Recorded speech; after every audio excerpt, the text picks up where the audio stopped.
So by 3:30, we'll be starting off. Thank you.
Good afternoon, everyone. Mr. Opeyemi, good afternoon. Hi, good afternoon. This is Sarah Adekunle, and I will be facilitating this session. All right. So That's let's awesome. wait for 3 more minutes for more people to join, and we can Okay. exactly 3:10. All right, that's perfect. Yeah, thank you.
Okay, I think it's 3:10 already. So, all right. Good afternoon, everyone. I hope everyone can hear me. Yes. All right. Yes, all we right. can hear you. All right, fantastic. Yeah, good afternoon. Okay. Good afternoon, everyone. I'm so excited to actually be here to facilitate this session. But first of all, I bring greetings to you from Dr. Jania Okwechime. She would have actually loved to be here, but she had other pressing matters to attend to, and I'm really honored and privileged to facilitate this session on business analytics with you. So a little bit about me. My name is Opeyemi Fabiyi, and I currently work with Deloitte as a data analytics consultant, where we offer data analytics, science solutions to our clients.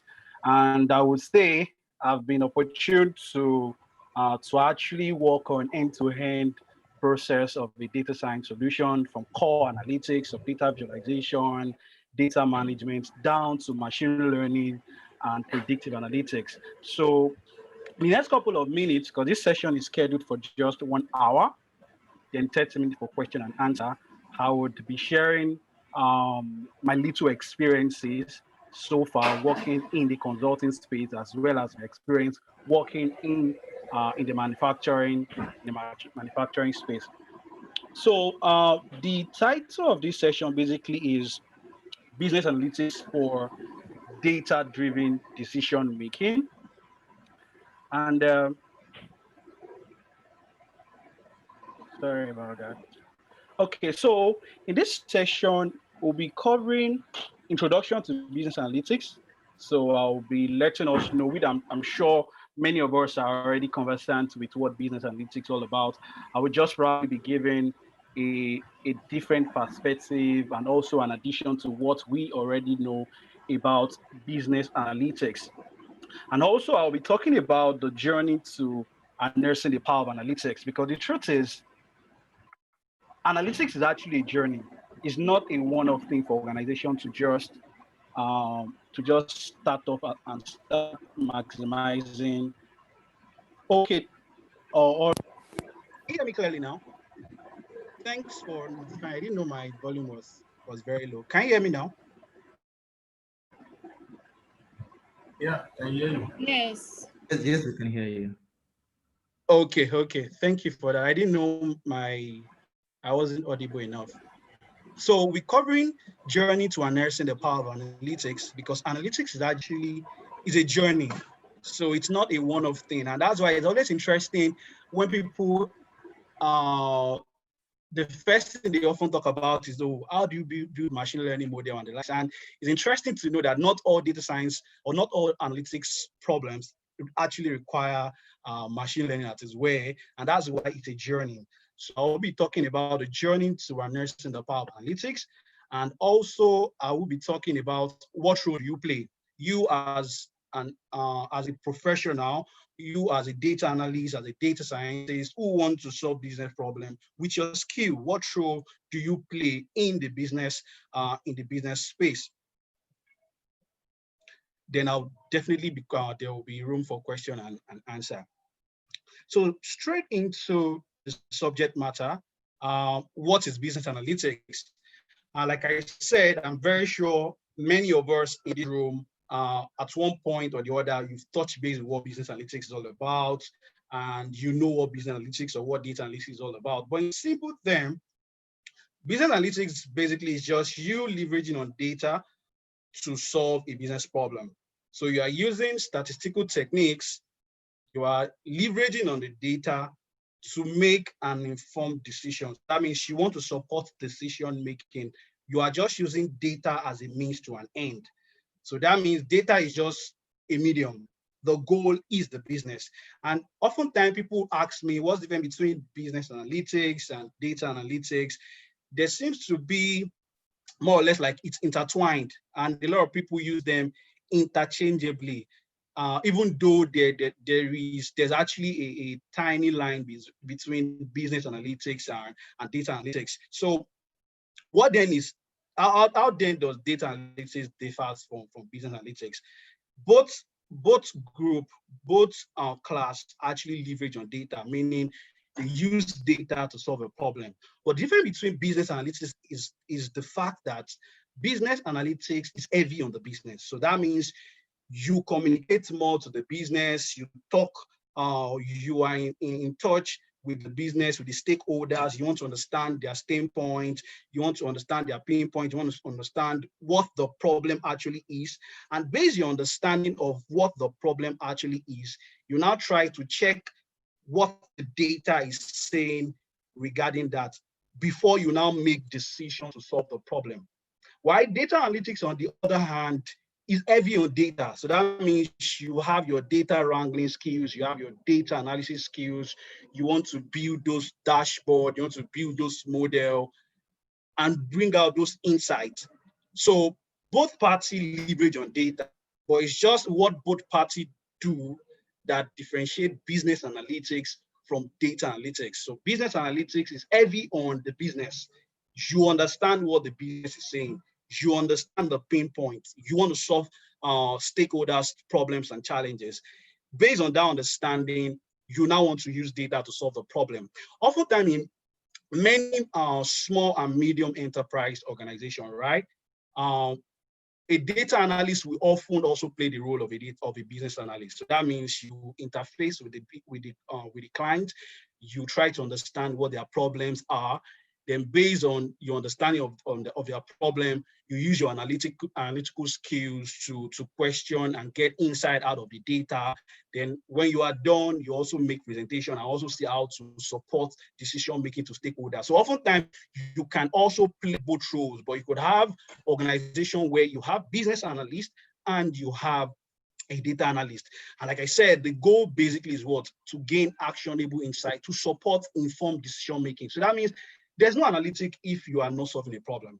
There's no analytics if you are not supporting decision making. If C executive, if it's not helping them to make better informed decisions, there's no analytics. So let me just take a cue from the just concluded hackathon. Okay, so let me just take a cue from the just concluded hackathon where I believe it was relating to credit rate. We wanted to predict who is likely to default a loan or not. And I must tell you, it's actually a real scenario because trust me, for those of us who are conversant with the financial industry, with the banking space, credit risk is actually a major challenge financial institutions face. So when I talk about credit risk, so credit risk is basically saying the loss incurred by an organization when a borrower defaults a loan. So that means if me as a person, I'll go and borrow a loan, if I default, that bank would incur some loss on me. And by regulation, it's expected that financial institutions should make provision. It's called capital requirement. So that means it's expected that every financial institution, for every loan facility that they grant to borrower, they're expected to make what is called provision for those loans should in case those borrower default. So that means when financial institutions have a lot of loan defaults, it will affect their revenue because the money, the capital they've put in place as provision, you're affecting the revenue you're supposed to generate. So now that you from the hackathon, the prediction is saying you want to predict the probability of default, right? So knowing that credit risk is a challenge financial institution face, they have what is called non-performing loans, meaning loans that are not performing well, probably the people that usually pay every month now don't pay. In the last 3 months, they've not made any payment out of their loan. So those are like challenges financial institution make. Now the question now is, based on the algorithm that everyone has developed, yes, a lot of, I could see from the leaderboard, it was fantastic. How do you think that can now help strategy? How do you think that can help the management of a bank or the management of Coopay to be able to make decision and say, this is how we'll be giving out loans to people. These are the measures we'll take in order to help us reduce the loss that we incurred from loan giving out.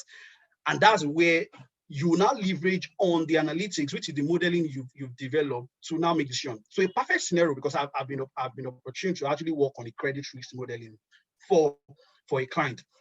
So one way they often do that. So that means you stop at the stage of making prediction alone. Okay, fine. You've made that prediction to say first customer will default, yes or no. But trust me, I'll tell you, in real scenario, you won't have your status like that to say yes or no, the way you have it in the competition, which is very good.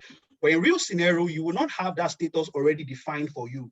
And that is the work of a business analyst, as it were, or someone called a business data analyst, who will be in touch with the organization to be able to know what do they mean by, when do they classify a customer as being a bad customer. So that means you will be the one to define your status or your target yourself to a good customer and a bad customer. So that means in the data you have from financial institution, you won't see it as yes or no, that is default or default. You have to be the one to define that stuff. So probably what you'll be having in their data set will be someone who hasn't paid in the last 30 days, meaning 90 days after due date, something like that. You'll probably be saying something like charge off.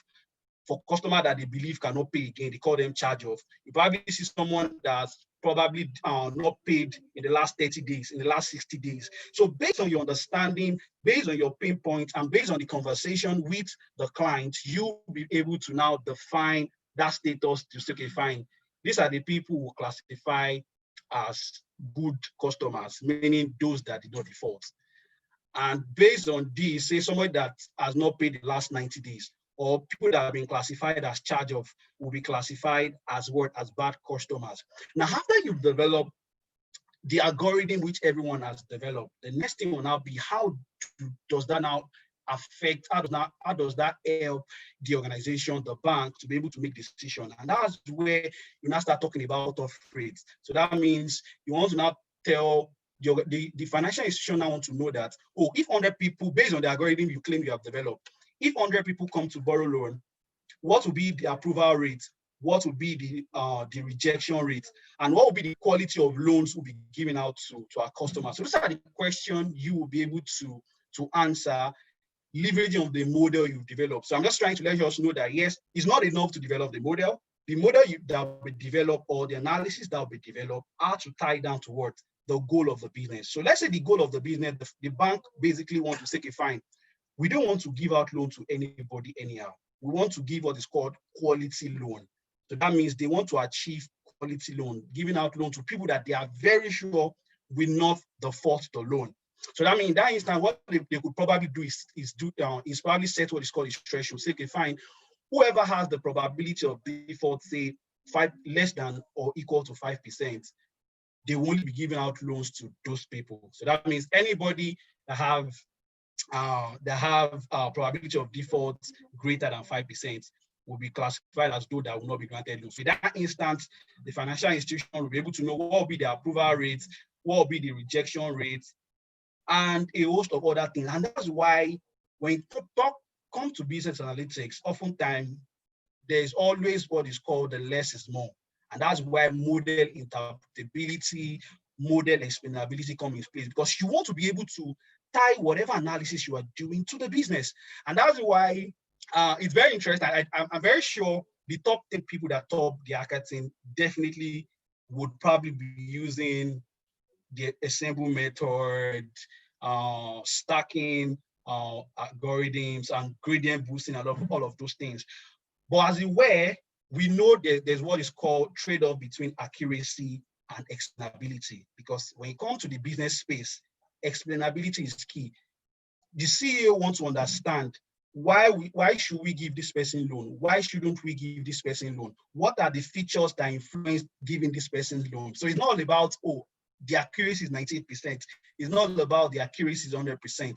And that's why in the business space, it seems as though simple models are actually trumps about simple models of logistic regression. So if you probably research, you see that in the field of credit risk modeling, logistic regression has the top priority because it's a simple model. Yes, it may not give you the accuracy as a where, but you can explain it. You can say this is why this is this.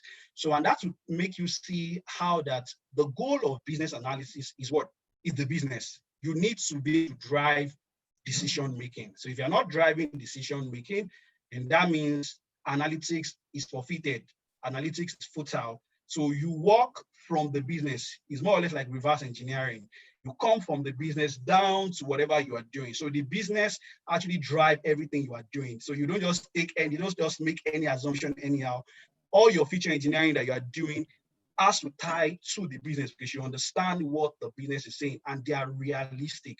Do you understand? So that's just what business analytics is all about. I just had to tie that down to the architecture so we can see how financial institutions actually leverage on credit risk to make decision making. So why analytics?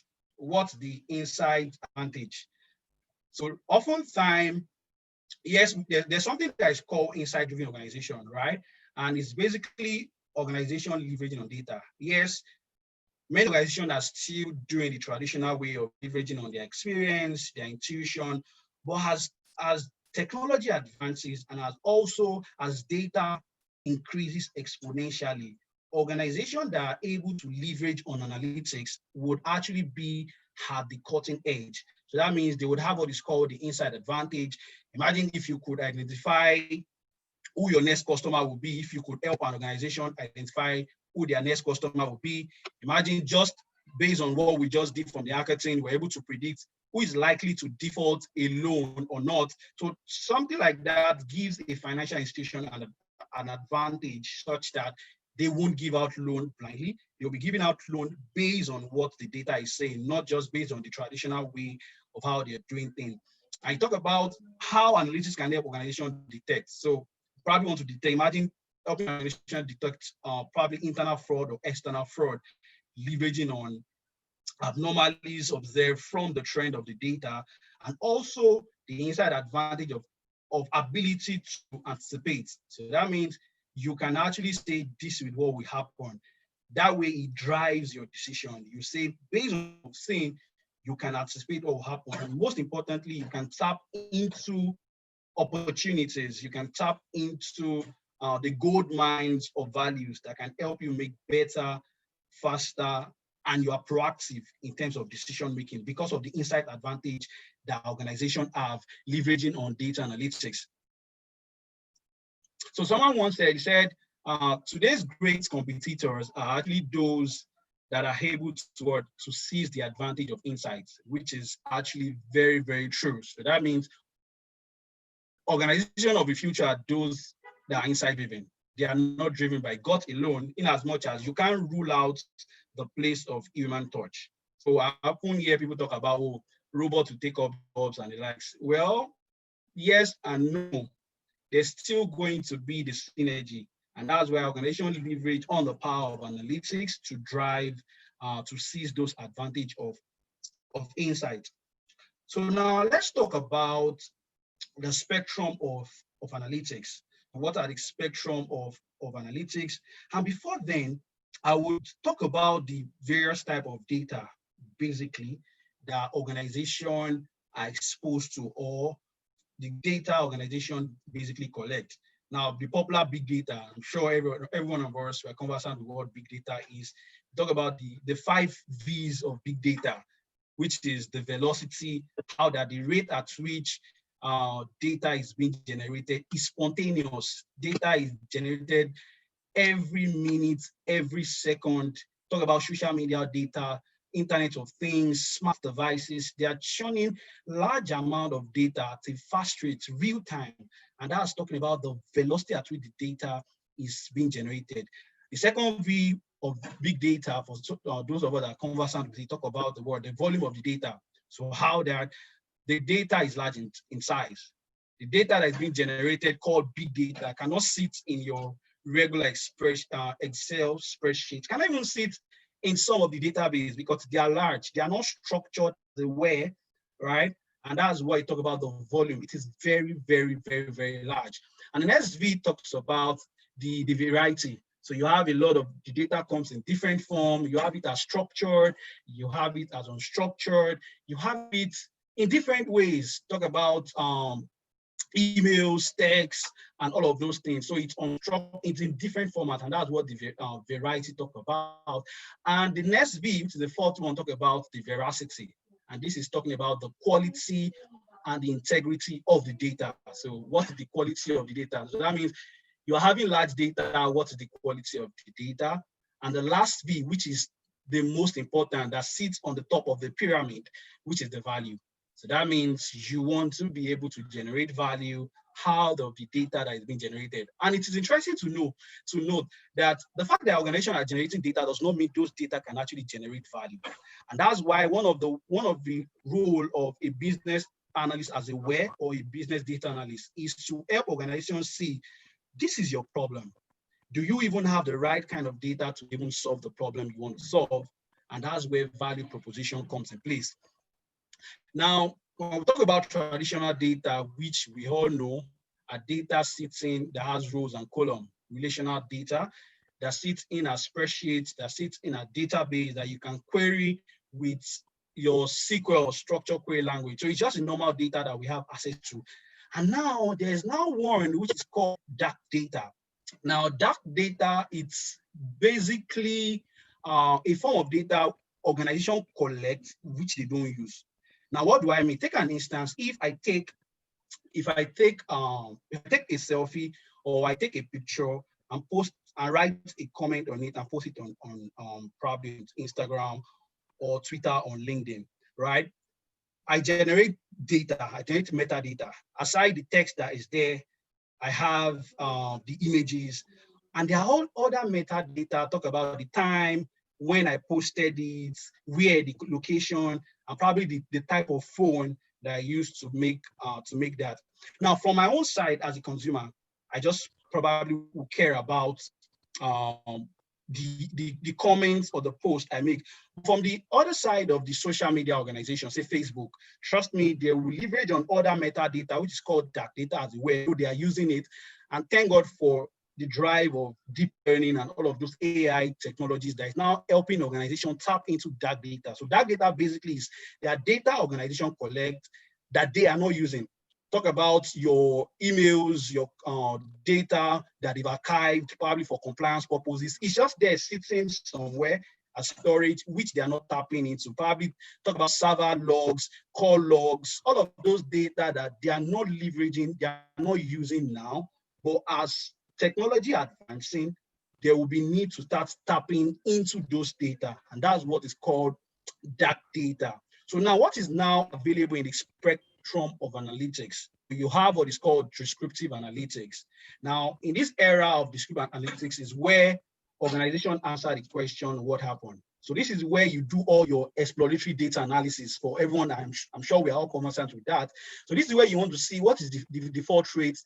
You want to see which category of people defaulted their loan. You want to see which category of people actually pay back their loan. You want to see which feature in the data sets actually have a predictive power over the target. So this is actually a phase you do a lot of analysis, a lot of digging, because you want to see what has happened in the data.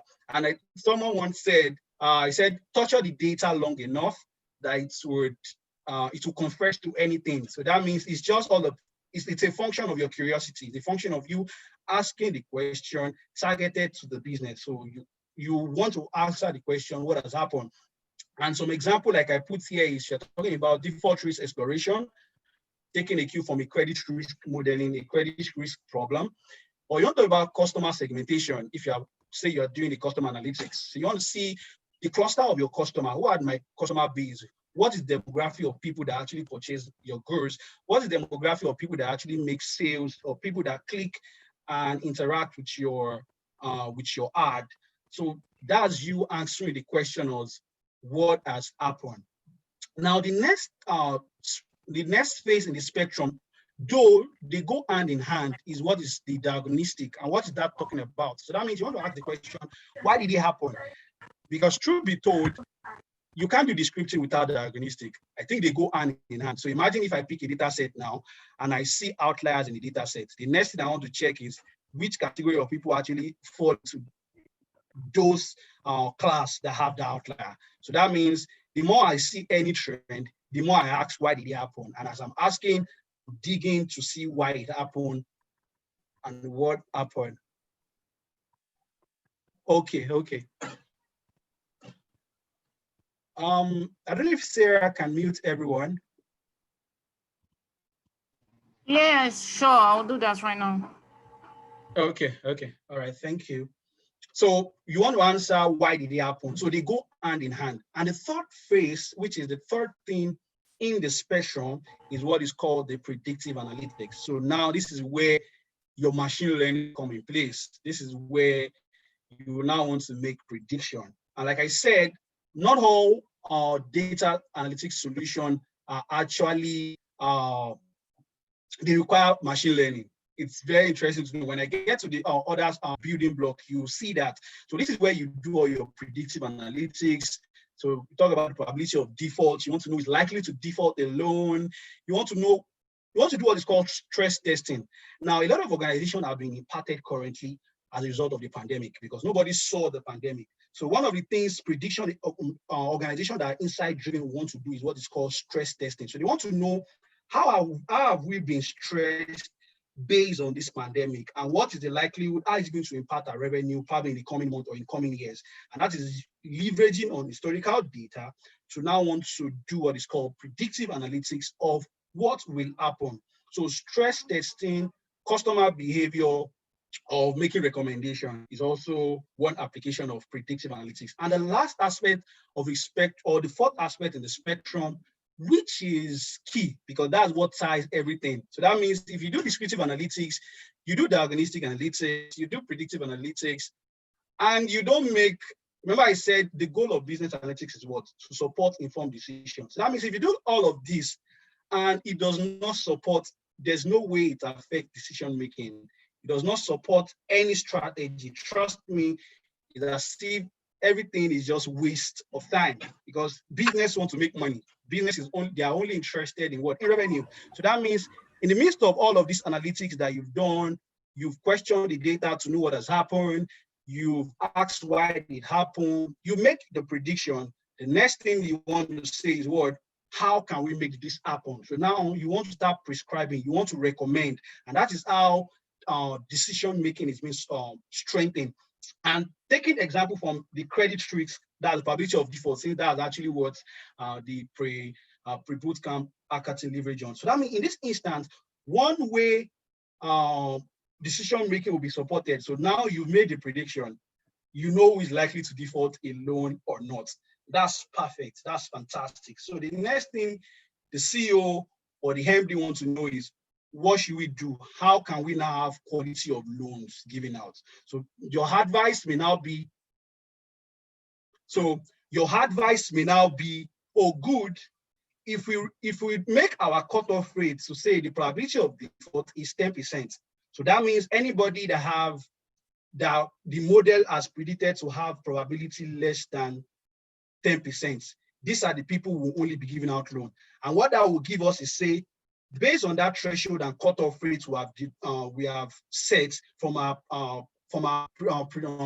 modeling, that means we can have an idea of the number of people that will give out loan and those that won't give out loan. So that means if 1,000 people come to borrow loan, right? Based on that threshold, you can say this will be the approval rate and this will be the rejection rate because this is the threshold we've set. So that means if you want to enjoy quality loan, you don't want anybody to default. So the only way to do that is to do what? To increase the cutoff rate. So say probably you set the cutoff rate to say the probability of default is 3%. So that means anybody that have probability of default less than 30%, less than 3% will only be giving out loan. But you know there will be a trade-off. So that means financial institution will only be giving out loans to very few people. And don't forget, banks and financial institutions make money from giving out loan, not from saving their loan, not from saving their money. So and that's why you have interest on those loans. So that means they will also want to give out loan to people. They won't want to hold the money because they are not making money if they don't give out loan. They make money from giving out loans. So there will not be a cutoff, a trade-off, and say, okay, fine, we want to make the loan, but at the same want to make interest, which is give out loan to people. But at the same time, we also want to be careful to ensure we are not giving out loans to people that are not creditworthy. So now they will just reduce or lower the threshold such that the trade-off will be balanced. And that's how the pipeline goes in place, the drive all of the analytics.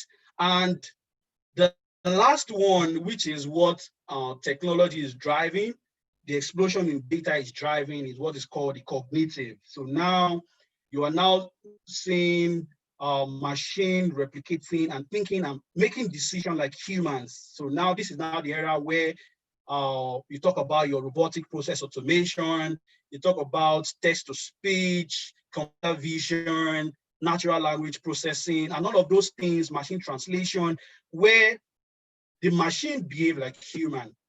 And now I mentioned something here, there's a myth that says that, yes, in the advent of technology, in the advent of machine learning, the advent of AI and deep learning, humans will be relegated. I will tell you that's a lie. Now, I want you to look at this spectrum. You see that in the green, as the blue increases, you also have the green reduces, right? But you definitely did not have at any point in time where there's no green.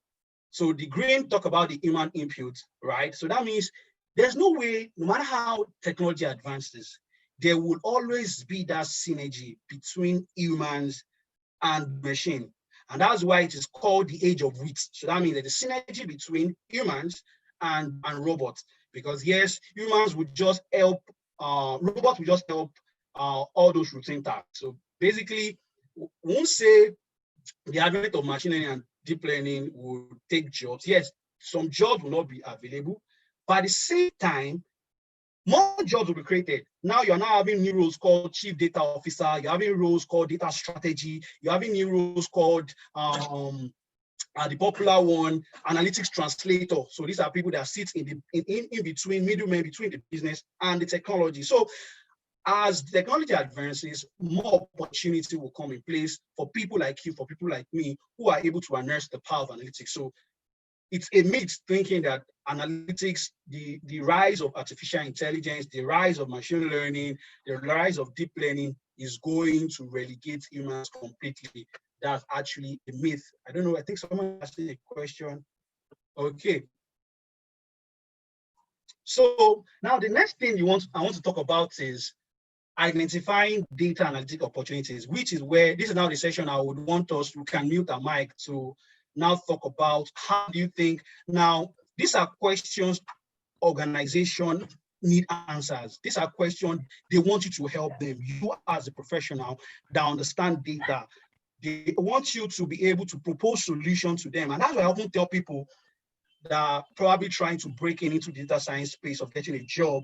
I tell them, solve a problem, pick up a portfolio that actually drive business based on your interests. So that means you probably want to pick a problem you think an industry is facing.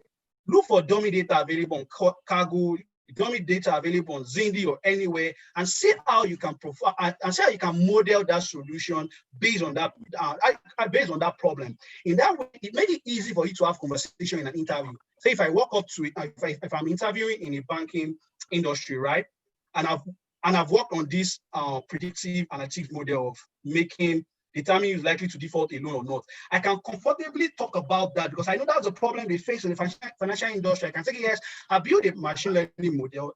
that solve the problem of credit risk. And trust me, they would want to hear you because those are their pain points. So now I would want us to check all of this sector and tell me what are the problem or what are the solutions that you think can answer the questions organizations have. We can mute ourselves. So let's pick the first sector, say risk. How do you think an organization that is asking this question, what are my risks and how can I protect against them? What kind of solution do you think, or how can you think AI, machine learning, or analytics generally can provide solutions to these questions organizations are asking? Okay, I think somebody's raising hand. You can go ahead. You can go ahead. Good afternoon, everyone. Good afternoon. So for a company asking the question, what are my risks and how can I protect against them? A risk assessment model will be suitable for such a problem. Yeah. That's awesome. That's fantastic. So you have what's called risk assessment portfolio. You want to see what is their risk level. You want to see what is their pain point. What is the major risk the company is currently facing, right? Say one of the risks they are facing is maybe money laundering. They are seeing some unnecessary transaction. Do you understand? So that means that's a risk. So a solution we want to propose might be what? If detection. Do you understand? So that means you've helped them to answer their question and say, fine, this is the risk you're facing, and you can leverage analytics to solve that problem. You understand? So what about, let's go to customer experience. So an organization is asking this question, how can I define and understand my customer experience? How am I performing against, or is there anyone that wants to speak to risk? Sorry, is there another person that wants to speak to risk?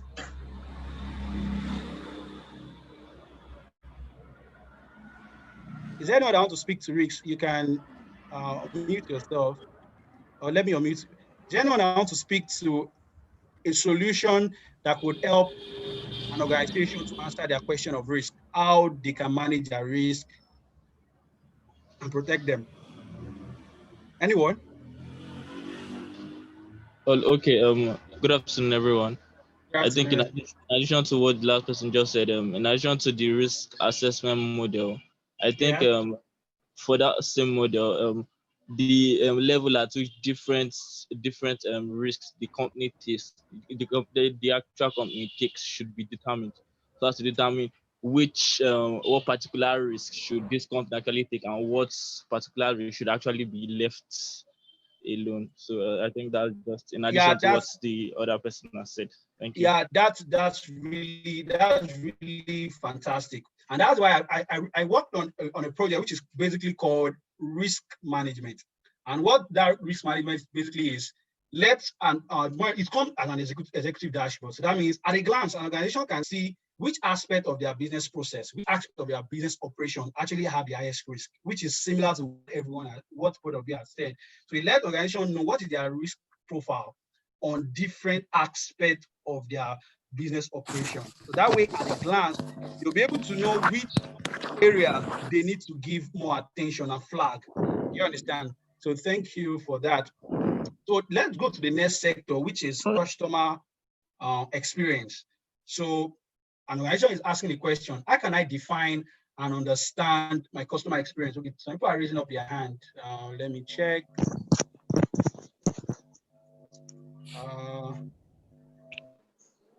Okay. Can go ahead, please.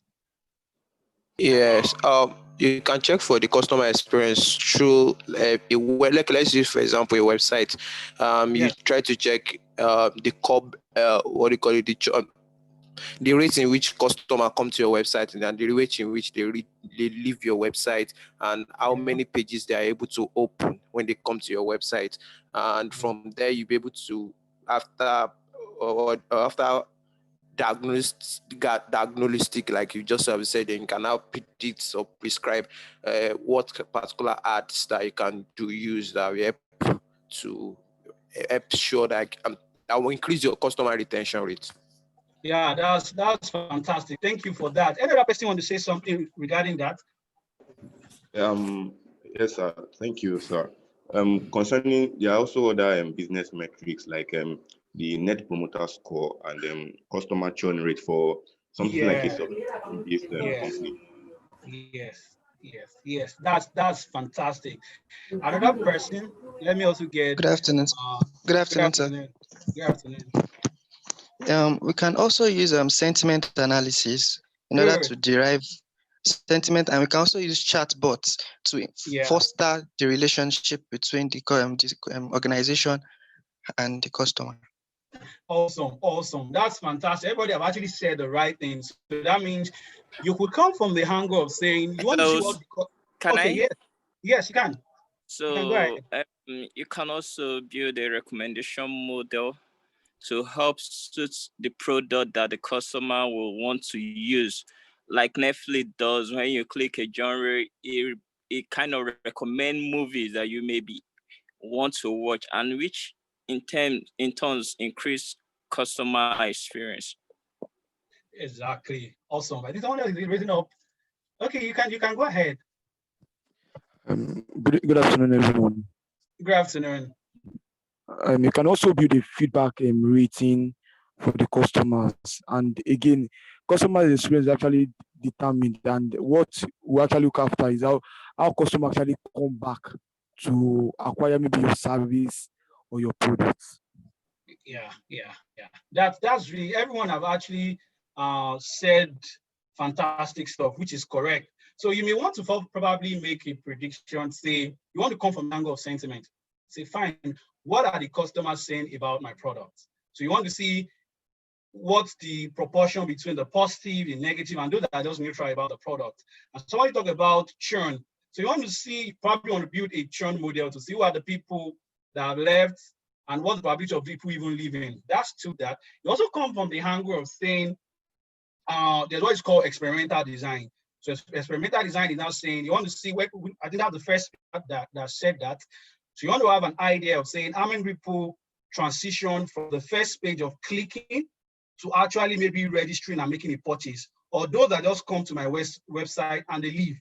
So that's also you trying to see that customer life cycle or that customer funnel, as they often call it, to see that relationship. So, and somebody else talk about recommendation engine, which is fantastic. A lot of most Netflix, Amazon, Jumia, they do recommend our system. They recommend stuff for us based on our previous experience with them.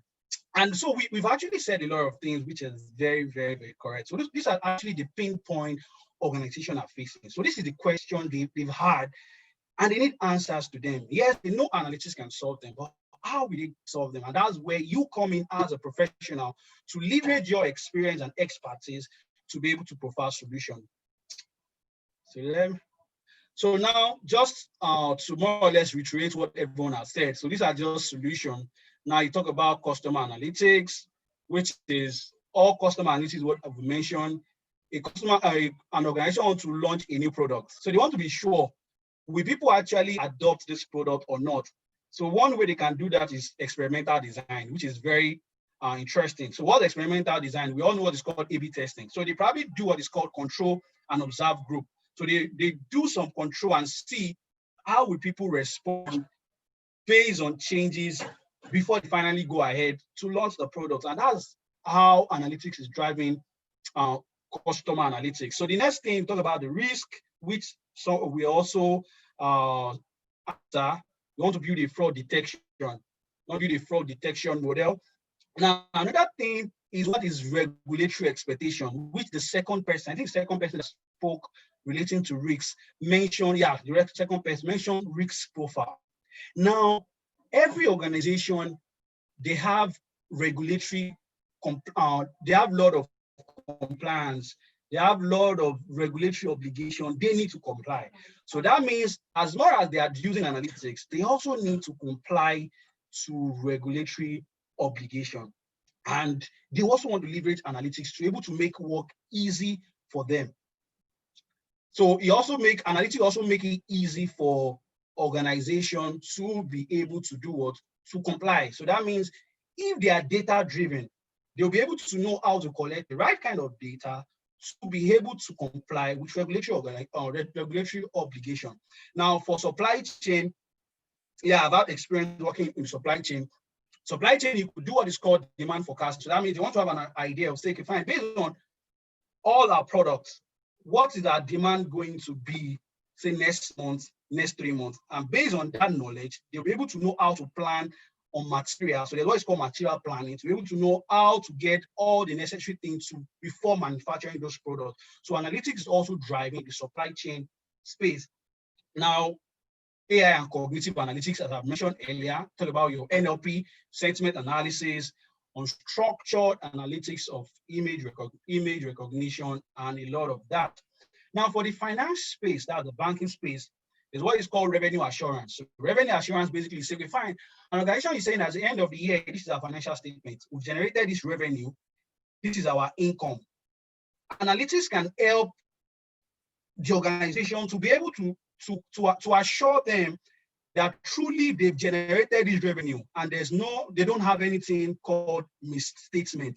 So that means you can now use your analytics skills to be able to compute all the transaction probably, to be able to get fine. Let's say from the financial statement, they say, okay, fine, the total revenue is this amount. So you can be able to recompute everything based on your analytics skills to be able to be sure that yes, truly this revenue was generated. And that's how analytics is really driving the finance space.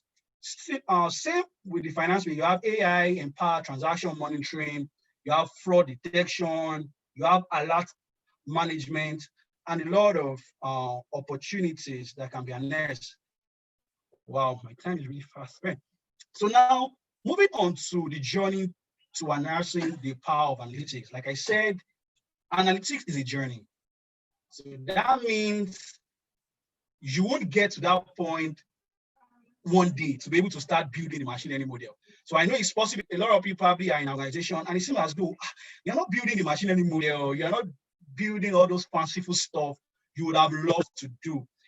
The reason being that they are building block. Organizations don't just arrive at that point to start leveraging on analytics to drive innovation, to drive awesome and fanciful solution and proposition, right? There are a lot of building block. Now, the first thing in the building block towards announcing analytics, or what is called inside the organization, is the value of the data. So data value. And I must tell you, if there is a major challenge currently faced in the analytics space, is data. Now, I recently read an article granted by Professor Regina, who just won the AI award. Now, she said something, our research basically was on detecting cancer. Now, she said something that, he said, the main reason AI has not been more useful is not lack of technology, but the lack of data. So that means data available might not necessarily be able to solve the problem, or the data that are even available do not even channel to the problem that people want to solve. And that's why I start talking about data integrity, data consistency, data quality, data assurance, and all of those things. So in order to be able to achieve an inside-driven organization that leverage analytics, trust me, this area of having the right kind of data is very, very good. And that's why in the hierarchy of needs, of AI hierarchy of needs, I want us to go and read that article by Monica Rojita. In that article of AI hierarchy of needs, she mentioned that in the pyramid of AI hierarchy of needs, many organizations, they want to do fanciful stuff of machine learning. But the most important thing has not been solved, which is having the data readily available to be able to drive those solutions. You can't do any machine learning, you can't do any deep learning if you don't even have a data to be able to drive that. And that's why data, the value of data is very key. And from my experience, one of the challenges organizations currently have, right, is what is called data silos. And what is data silos? Let me explain. Data silos basically saying, let's say I have an organization, every department in that organization have their own data and they are now answering their own data. So that means marketing has their own data and every other department don't have access to it. Finance have their own data, probably their own database, every other department don't have access to it, HR and the likes. Now, data silo is one of the issues organizations are facing because there is no centralized data where say a CEO now want to have an idea to say, fine, I want to see what what is going on at a glance on all the different departments. Not like, oh, finance will send reports, marketing will send reports. But at a glance, they should be able to have an idea, and that's where data integration comes in place. And thank God for technology. Cloud computing is now making it available for organizations to be able to do data integration. Yes, that data integration, which is data silos, could be a challenge because there's no data available, there's no technology or resource available to be able to have what is called a centralized data, right? But now technology is driving things. So the first thing in the building block is data. So the quality of data should be great. And that's why your work as a business data analyst or a data analyst, first, you do a lot of data cleaning, you do a lot of data collection, you do a lot of data gathering. Trust me, you might spend weeks and months on a project just trying to ensure the data is prepared. I don't know, is anyone asking? Okay, ensuring that the data is ready for use. Now that we talk about, now you have a data, talk about technology. Technology, there's no explosion in technology. Talk about cloud computing, Amazon, Google, GCP, and Azure. They're now making it easy for organizations to even do hybrid. So that means they could have their on-premise data storage and also run a lot of their stuff on the cloud. That way, make it easy to interact and collaborate within the organization. And lastly, talk about strategy. You know, I keep pointing back to strategy, which is the goal of the business. If you have a good data, there's the right technology. If there's no strategy in place to be able to drive the business goal, trust me, everything becomes useless. And that's why strategy is also a good building block that help organizations harness the power of analytics. So that means, and that's why new roles are coming up. You now have what is called a data strategy. That what is called a chief data officer. Someone who will be able to understand the technology, now be able to drive that strategy to what the business is saying, to be able to answer questions the business is taking. You'll be able to know if what you want to, if the end result is you probably want to build a dashboard, that probably be the result, that probably be the output the business needs. You want to just build a dashboard so they can see and monitor what is happening. Or you want to build a mobile app that is integrated with machine learning such that the customer can interact and get real-time assets, such that you can now make decisions based on that. So strategy is what drives that output, which is the solution or the output you want to get in this building block. So now what is the impact? So now I've mentioned the drivers. So you talk about data proliferation. So that means data is increasing at a fast pace. It's exploding. So as data is exploding, you don't want to have what is called the data silos, which many organizations are currently facing. So you want to ensure your data is centralized. So that means you have what is called like a major repository, such that any department can have access to it. If I want to say I'm in finance, but I need an information from marketing, I don't have to, there shouldn't be any boundary. I should be able to get the data to do my analysis and arrive at the conclusion I want to arrive. Now the drivers talk about technology disruption. Now, what will be the impact? Now you now start talking about self-service BI. So that means, which is like the future. Now I start talking about self-service BI, where everybody is now data-driven. They now understand they can get what they want to do. They can do whatever they want to do because they understand the business and they also have a fair understanding of what analytics is all about. Now, when all of these are in place, you have strategy and all of these are in place, you can now start talking about machine learning. You can start talking about building innovative solutions, artificial intelligence.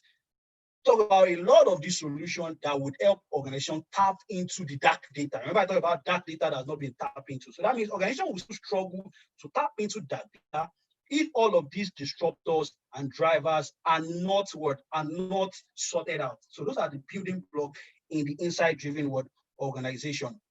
Now, lastly, what role do you play? Because that's the most importantly. So after everything I've said, what is your role as a data professional? Someone is trying to break into the field. What role do you play? So why your skill actually matters is this. Organizations are currently seeing the need to transform digitally. So that means they already know that the future of work, which is now, there's need for digital transformation. And in order for them to harness the power of data to gain strategic advantage, trust me, organization will need talent. And that's why talent hunting is also a building block organization would take cognizance of. So that means they need people to be able to execute those solutions. So that means they need experienced professionals who can bring their industry-specific insight to every analytical business proposition. So that means they need someone from finance, who have analytical skills. They will need someone for medicine, someone from engineering background who will leverage that domain knowledge. I will tell you, you can never outrun domain knowledge. Domain knowledge is very key to any business proposition. Yesterday, I saw on LinkedIn a medical data analyst said they need a medical doctor who can analyze data. It was very funny to me. So that means they are now seeing the need that fine, there's a place of domain knowledge where we use our intuition, use our experience, but now there's not a place of insight driven. So we will need people that have that proficiency to be able to drive whatever solution or whatever proposition we want to drive to achieve our business goal. So they will need experienced professionals. They also need an approach that is cross-discipline, which is similar to the first one. So they need people that come from different boards to drive the business need.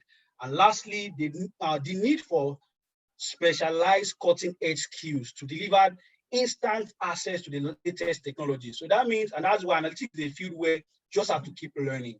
So they want you to be able to help them to tap into insights on using the latest technology. So you as a person, you actually become a force to reckon with, because you are actually a building block organization need to be able to make them insight driven.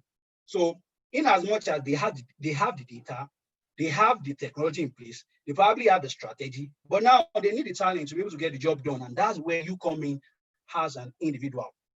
And lastly, now talk about the analytic ecosystem.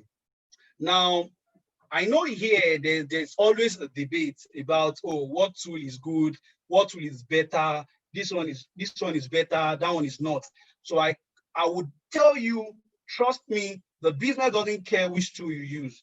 What matters is how are you able to help the business solve the problem. So that means if it's Tableau I use and that's what the organization use, I won't say, oh, I use Power BI, I can't use Tableau. You have to use it. So that means one thing you would have to learn as a data professional is what is for you to be too agnostic. So that means you should be able to tap into any to learn. And the interesting thing is this: the moment you're able to learn the fundamentals of any tool, you can learn any tool without stress. Once you have that foundation, you can learn any tool without stress. So I won't want you to say, oh, Python is better than R is better than Python. The goal is what?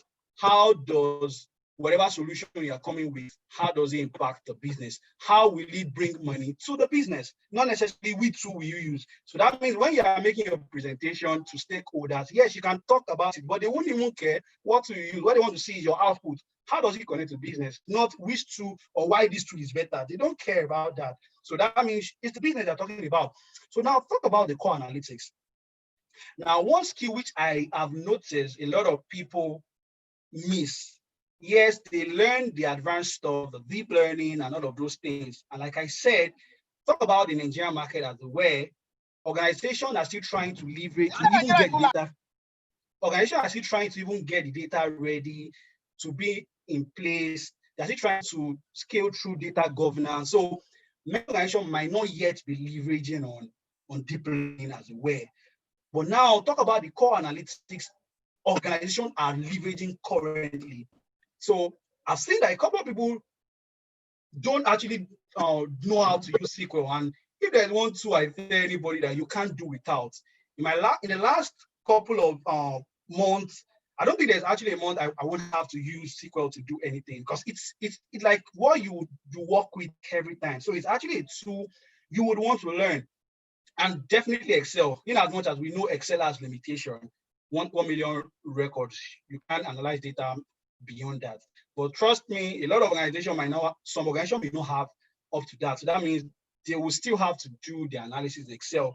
And I can tell you can still do a lot of analytics with your Excel if you know how to go around it. And you have your Tableau and Power BI, like I said, any of the two, these are visualization tools, and you have Google Data Studio, any of them as long as you know how to connect the two to the business. And now, in the advent of the explosion of big data, so all of these two might now be limited, maybe restricted. So now that means you will now have your data sitting in one SQL, because now you're talking about unstructured data does not have rows and columns. Now you're talking about NoSQL, like your Apache Cassandra, your MongoDB. So all of those cloud or big data technologies, you would also want to learn them so that you are able to also put yourself on the cutting edge. Now, everything seems to be going cloud. You're talking about Azure, AWS, and organizations are also looking for ways to navigate. So I say a broad network of emerging science and technology vendors, data providers, and large-scale alliances allow organizations to jointly innovate for what? For exponential value. So now, hence, harnessing any of the skills as a professional help bring such value into reality. So you as a person, if you are able to harness these skills, you put yourself as a what? As a cutting edge. And lastly, before I go, I put here, I said, business analytics goes beyond what? Technical skills. Hence, priority should also be given to what? Harnessing soft skills alongside. So trust me, you won't always have to analyze data. You won't always have to build the model. So at times, all you probably will be doing will be to communicate to stakeholder. All you probably will be doing is you want to talk and see how the business is going. So you want to have a good communication skills. You want to have a good presentation skills. So you won't always have to do all the technical stuff. You still need to learn the soft skills. So I implore you, as you learn the technical skill, as you take those courses, those technical courses, to build your technical proficiency, alongside build the soft skills for you to make yourself a complete individual, a complete data professional. Thank you for your time. I would open the floor for question and answer. Are there any questions? Wow. Thank you very, very much. This was a wonderful, thank you so much. Guys, do you have any question? Or we can drop the question on the chat section. I have a question. Please go ahead. Okay.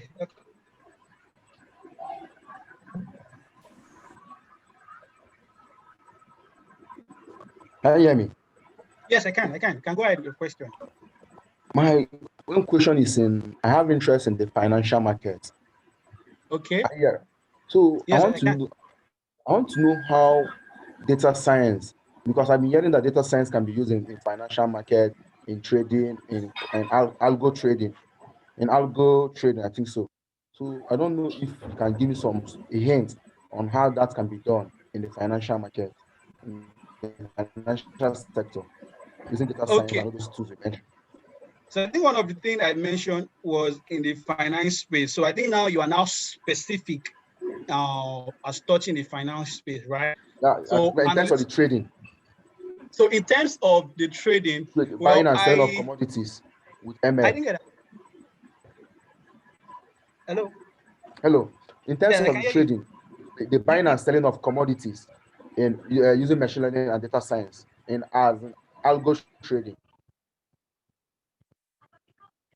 Okay, so if I would answer that, so you're saying how does analytics come in place relating to buying and selling, right? Yeah, forest so now trade, I think I'll still forest trade, even though I'm not so into the forest world, right? But one thing I could say is this. So anything that involves, is anybody trying to? Okay, so anything that involves data gathering, anything that involves accumulation of data, right? I mentioned in the spectrum of analytics how that there will always be historical data, isn't it? So that means you probably have a trend that you're already noticing in the trade you're trying to do. There will definitely be a trend if you are already doing that kind of business. That means you already have data available as pattern, as a way. So those are the data you will now try to see insight to now know how to make prediction on those data. So that means I talked about supply chain. So let me link that to supply chain. So I talked about demand forecasting. So, and demand forecasting also come into buying and selling as a way, because you are interacting with your supplier, you want to purchase, make some purchase based on what you want to use to produce your product, right? So in that instance, so that means what you would do, how they often leverage on analytics is saying, fine, they already have data based on their past demand. They know how people have purchased product, right? So the same thing comes to trading. You know how you made your sales in probably the last 1 year, in the last 6 months. So the same thing to do. So they now see what is this trend that we've observed from these sales. What is the trend that we've observed from this demand that people have demanded from our product? So we leverage that to be able to do what is called predictive analytics, to say, based on what we've seen from the data, how are people going to make purchase of our products in the next 6 months? So the same thing comes to your trade. So based on the insight that you've gathered, you can now say, this is how likely how your sales is going to be in the coming month. So I don't know if I could see someone raising his or her hand. Yeah, good afternoon. That would be me. Oh. Good afternoon. I want to ask a question. Hello. Yeah, I can hear you. Okay. You said something about model complexity and non-complexity in industry. So I want to understand, like, why do company always like we want to go for I can't hear you again. A kind of logistic regression. Okay. Instead of going for the ensemble type. You said something about, can you hear me? Industry. Yeah, I can now. Some companies require will love to go for. Can you hear me now? Yeah, hello? Perfectly. Yeah, okay. I can hear you. Okay. You were saying something about model complexity and non-complexity in terms of industry. So I would want to know why company like we want to go for a kind of a model like logistic regression instead of the assemble type. Like why? Okay. Because I think assemble one will have more predictive power than the other one. So what if the data is not that good, like if for the logistics regression to take on, why would the company go for that logistic one as in the less power? Yeah, that's a fantastic question. Now I mentioned something that there's actually what is called trade-off between model interpretability and model accuracy, right? Yeah, based on the organization, some organizations, based on the sector rather, so sector might prioritize accuracy over interpretability. A sector like the medical space, so that means a medical space might just be more interested in, does this person have cancer or not? They may not be necessarily be interested in how they explain how that model gets to make those decisions, right? But when you come to the business world, because this session is on business analytics, the business world, the business is more interested in explainability. So that means you should be able to explain to the stakeholders how the model is performing. You want to be able to tell them, this is the feature that has the highest predictive power. You want to be able to tell them, in this feature, let's say this feature has categorical variable. Based on the labels in that categorical variable, this is the feature that has the most predictive power. And trust me, both of us, we know that when you start doing stacking and assemble method, the model complexity increases. And as the model complexity increases, model explainability reduces. But I mean, it becomes difficult to be able to explain those problems. Yes, I know research is now going into what is now called, they are now using sharp values, line, and all of those things to be able to find a way to explain those black box. So they often see complex algorithm as black box because you really explain. You can't say from the model you've developed, which feature is, what's the impact of one feature on the another. You can't explain. You just know that, yes, you are having 98% accuracy, but you can't explain it. So that means in the business world, they'll prefer a model that has 80% accuracy, but that is explainable. So you can explain and say, this is the relationship between the input and the output. You can explain it well, and people can understand how it ties to the business. But when you have a model that you can't really explain, you just call it a black box because you stack a lot of models, you don't know which is which. It becomes difficult to be able to explain how this is this. And don't forget, you want to make decision. You are not just after making prediction. You want to make decision based on the business. So you should be able to explain the model you are trying to develop. So I hope that answers your question. Yes, sir. Yes, sir. Okay, please. My question goes this way. So in Nigeria, I'm using Nigeria as our case study. When you're employed as a data scientist, the company will want you to be like what they call it now, full stack data scientist. They want you to handle the ML up. They want you to handle the data pipeline and the model itself.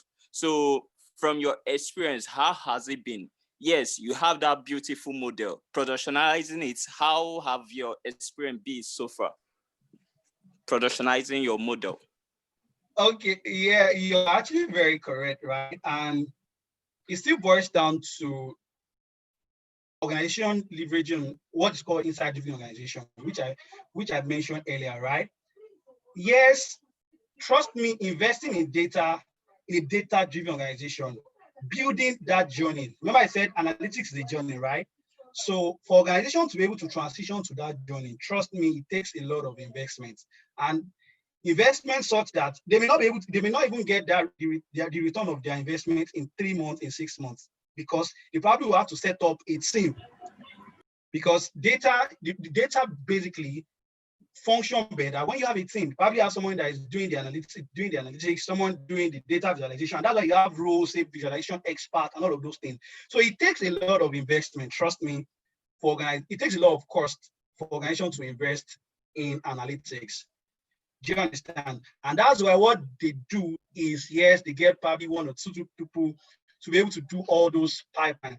Yes, as the need arises, do you understand? As the need arises, as they know that they need to move to what is called inside the organization, they know they will need more hands. They know 2 people, 1 person can do the whole work.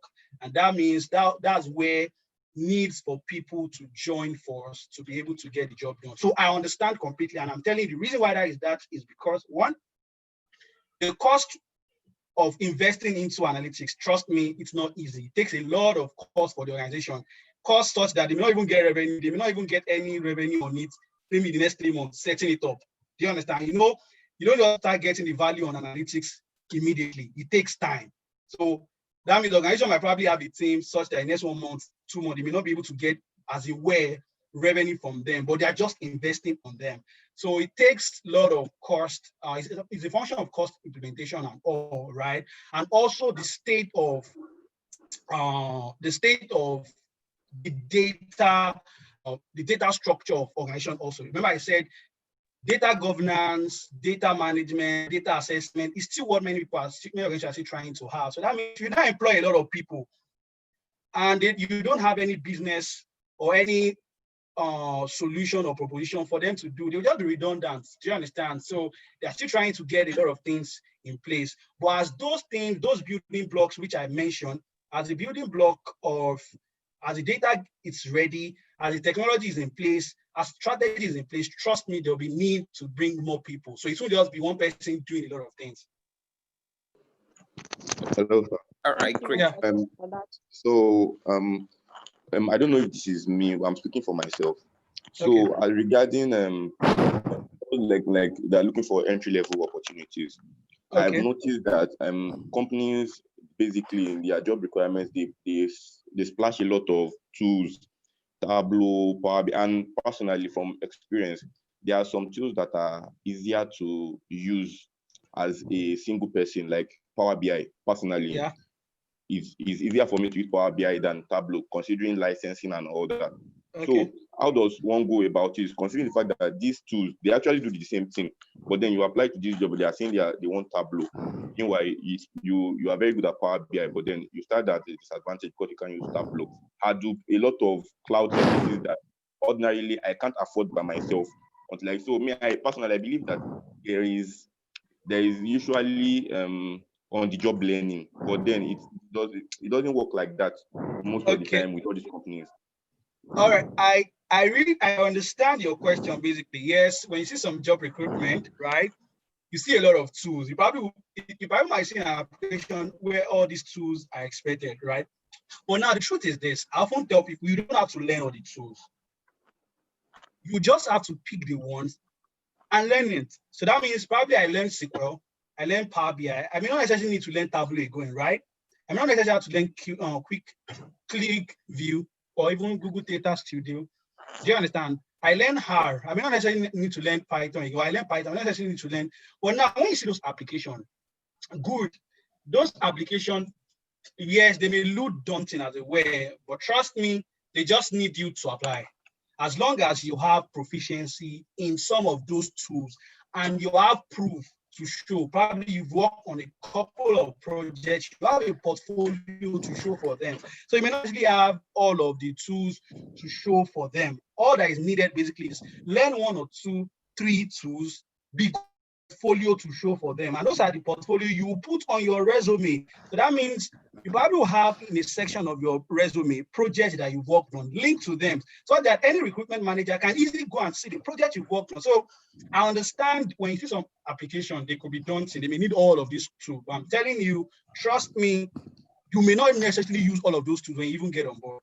You probably will be using maybe 1 or 2 or 3 out of like 9 that has been highlighted. Do you understand? So just learn few, gain mastery of them, have portfolios to show for them, then start shooting your applications. Yeah, hello. Hi, Opeyemi, may I? Can you hear me? Hi. May I speak, please? Hello. Yeah, I can go ahead. Okay, thank you. Thank you very much for the section. So I want to quickly ask, the world of business analytics looks so diverse. What do you advise for entry level or for people that are just learning business analytics? Do we concentrate on risk, or do we go for customer experiences, or what do you advise? Because it looks so big and wide and all of that. So what do you advise? Okay, so you're actually very, very correct, right? It's a very wide field, and it's at times it takes experience for you to even build a domain experience on all of those fields. So basically what I would just advise is this.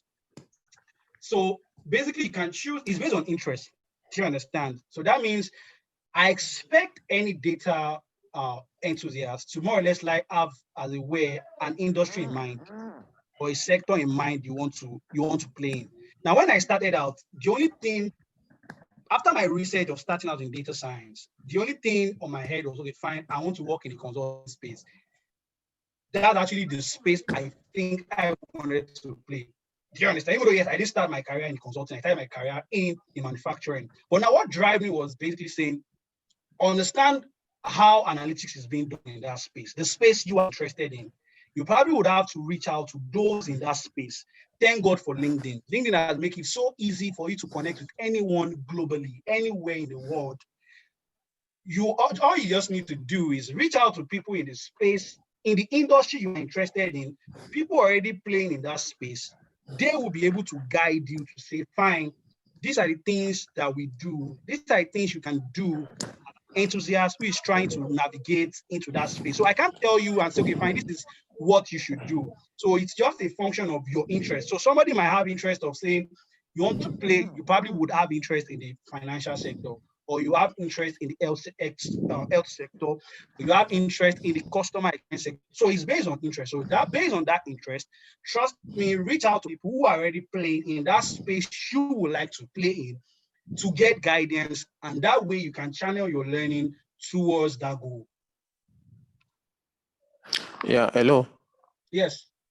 Yes, yeah, I want to ask the base bedrock of everything on analysis is data, and you made mention of with the value of data because that's very important, and we spend most of our time getting the quality of data and then integrity of data. But the thing is, what about the times that we meet missing data? Because there are a lot of times that we try to gather data or we try to analyze data that we come across missing data a lot. And I just want to know the effect that has on the analysis, on the integrity, and also privacy of data too. Like there are a lot. I mean, I used to ask myself, like, why is it that it's so easy for us to get some data without even us talking about the privacy of the data in the first place? Okay.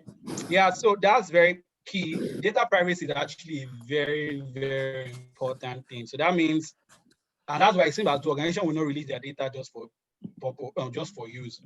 And even by virtue of what I do by interacting with organization, trust me, there are a lot of NDAs that you have to sign, a lot of contracts you have to sign saying the data will only be used for the purpose and you won't expose data. So trust me, in a real business case, real business organization, trust me, data privacy is very, very, very important. So that means confidentiality is key. Now, your second question of missing data, trust me, you can't do without having it. And that's why when they say 80% of the work of a data analyst or 70% basically is talking about data preparation, data processing, it's the truth. So that means you have a lot of missing information, which you would have to handle. Now, let me use a real scenario. Now, take an instance. I don't know if we can remember late last month, federal government released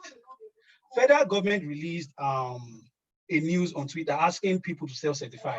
So that means they expect them to fill a form to self-certify themselves. I know there was an uproar on the internet before they now clarify that it's for foreign citizens. So let me explain, because I work on that project. So now take an instance saying that there's what is called Common Reporting Standard. Oh, okay, I think the room is closing.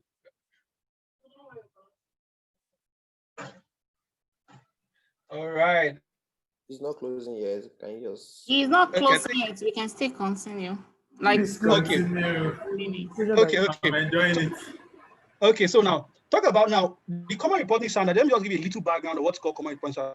In summary, it's basically to be able to mitigate tax evasion. So that means somebody from Nigeria will not go to UK now and go and evade tax by having assets there. So what is expected is all financial institutions in Nigeria would extract all the informations of all their foreign citizens and report to the reportable jurisdiction. So now one of the issues we had was a lot of data collected by most organizations were missing. So that means there's no way you can even use analytics as a way, and that's like a challenge. So one way they had to do that was now reaching out to the customer, because the fields that are missing are important for your validation or your analysis. So they will have to reach out to the customer to get that information, which led to federal government now saying, fine, self-certification form will now be filled by anybody who wants to open an account with the bank, because that's part of what will be needed for that regulatory purposes. And that's why you can't do without having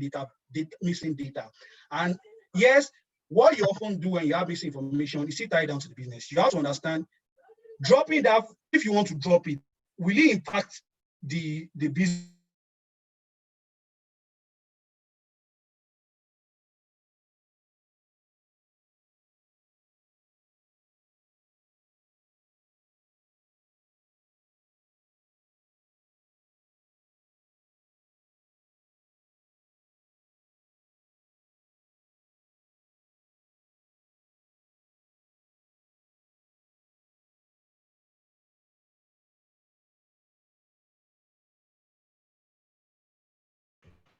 Right, welcome back, everyone.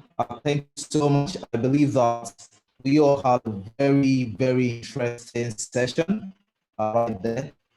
Also, so right now I will go straight into the quiz. Just very quick, just a very quick one. Quiz time. So this is fastest finger. Remember, during the opening event, we mentioned that during every session there will be quiz time.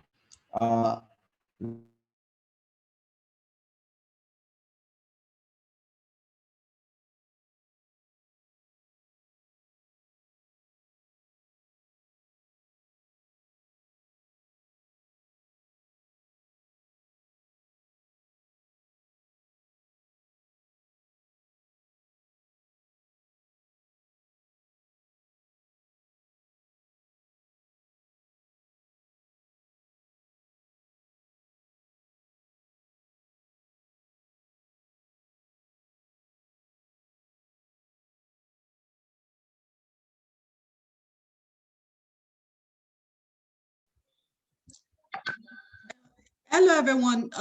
The audio will come back up. Keep sharing your reviews in the chat window. I've seen interesting reviews. And we are happy you're having a great time. So Leko will come back on soon. Thank you.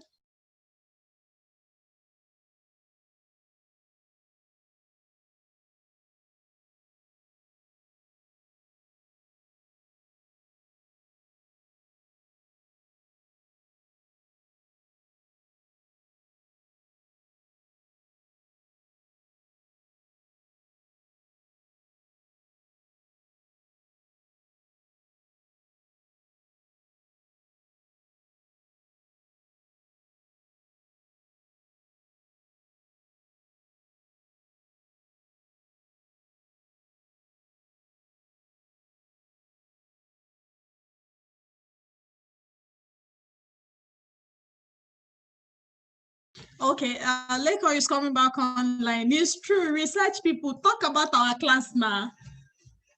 We had a great time.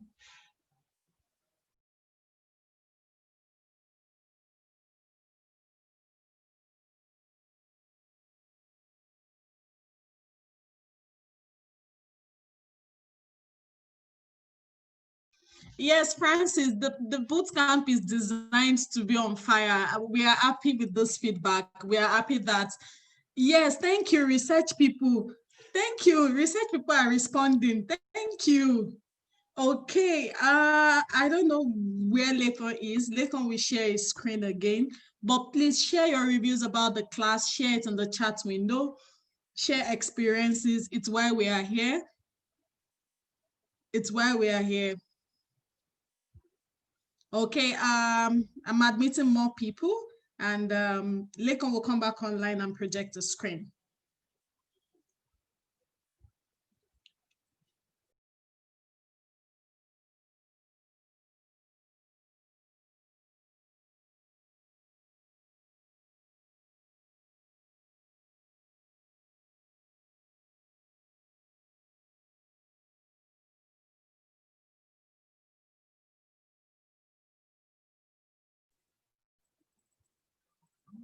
Researchers, please make noise or make noise about our class. I can see the chat window. I can see the chat window. I'm excited about this. The team, we've been thinking of how to deliver the best of experiences just because we are not meeting in person.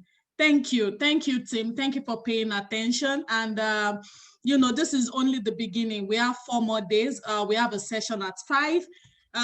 We are supposed to have quizzes now. Stay online. There's still quiz, and just stay online and have a great time. This is what we do best at DSN, to deliver great learning experiences. We are happy you're having a great time.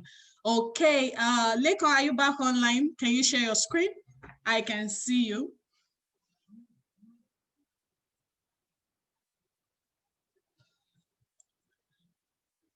Okay. Yes, 50,000 years with money. Yeah, so our expectation is that, okay, Lekon is back online. Oh, okay. All right. Okay.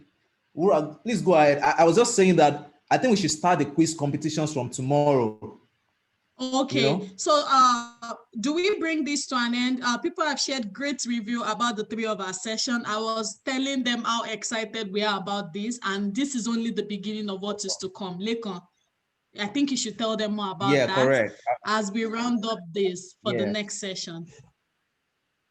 Yeah, awesome. Thank you very much, Ura. I mean, that's what it is. It's just the beginning. This is a taste of, you know, the next 5 days of this event. So guys, we're all excited. So let's stay glued together. Make sure you tweet about it, retweet DSN's post. And of course, I tell you, it's going to be awesome.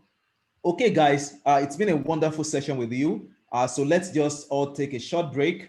If you're in Lagos State, please stay safe. Currently, there's a curfew, so you're not allowed to go out. So just stay indoors. I mean, we are all connected here. Currently, over 240 persons connected. So this is a community already, and we're all excited. So guys, by 5 o'clock, we'll come back again for the session with Professor Kirk. So check your email. If you've registered for that webinar, that will be a webinar, not a meeting. So check your email and then we can have a wonderful time together. Thank you, everyone. Cheers. We'll see you again by 5 o'clock. Bye. Bye. See you at 5.